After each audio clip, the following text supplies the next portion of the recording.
Hello, welcome back to the Prince Medical TV. Here's your guy, the Prince Kelvin 28, and welcome back. Let's learn. In today's video, I'll be talking about a sexual disorder. I know it is very common. It has happened to you sometimes back, or happening to you right now, or maybe your partner, and you didn't know what was going on or what was wrong. And that's why I'm here to explain maybe what was happening or is happening to you. So there is this sexual disorder whereby you lose interest, or you lose your erection, or you are no longer aroused in between or in the middle of having sex with someone. The interest just goes.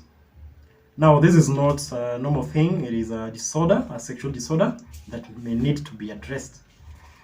Now, this is a condition whereby we call it hypoactive sexual desire disorder. That is H.S.D.D. It sounds more complex when I put the initials right. So for this condition, it is caused by so many things, a wide range of reasons and causes.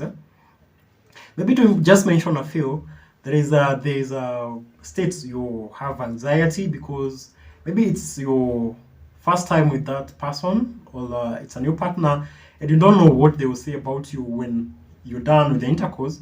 Don't know if they'll feel interested or they'll just dump you and they're gone. You don't know what to expect. So if you have anxiety, it is likely to happen. Again, if you're going through a very depressive period, maybe you have depression, it is likely to happen. Again, if you have a bad experience in the past, you're going through a condition we call post-traumatic stress disorder, PTSD.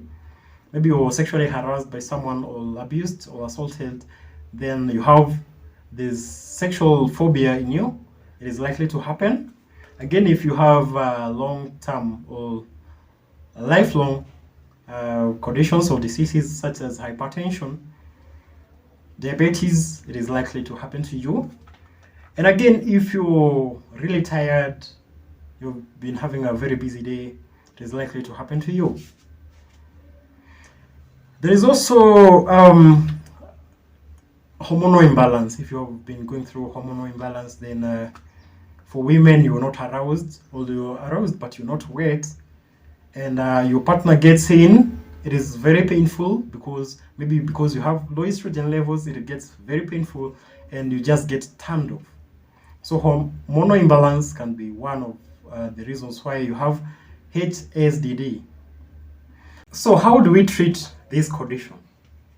Supportive management works best for this condition. We do not necessarily use medication, not unless it is to that extreme level. So if you have relationship issues with your partner, you need to sit down and talk.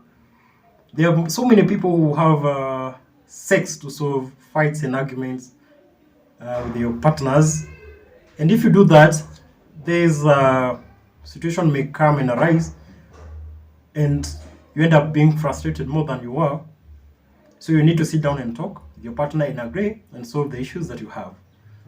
If it's about anxiety, sit down with your partner, tell them the expectations during that sexual activity, talk to them, they'll tell you what they expect and you'll be aware, and you'll try and see if you can meet their demands. Don't just overthink. You need to talk to your partner. If it's about stress and depression, you may need to see a counselor or a psychologist or maybe a sexologist so that they can talk to you. You can explain your issues or what is happening in your life. Then they'll try and help you so that you can avoid H.S.D.D.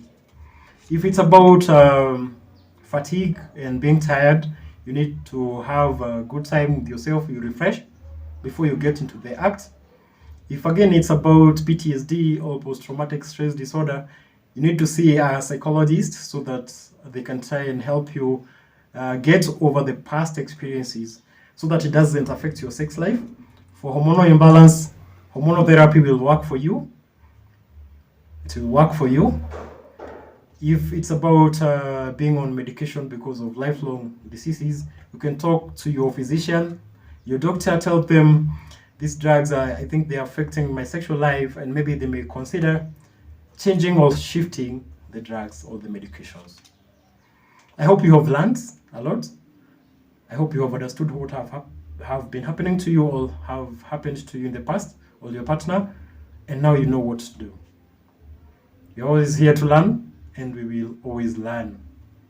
So thank you for watching this video. See you in the next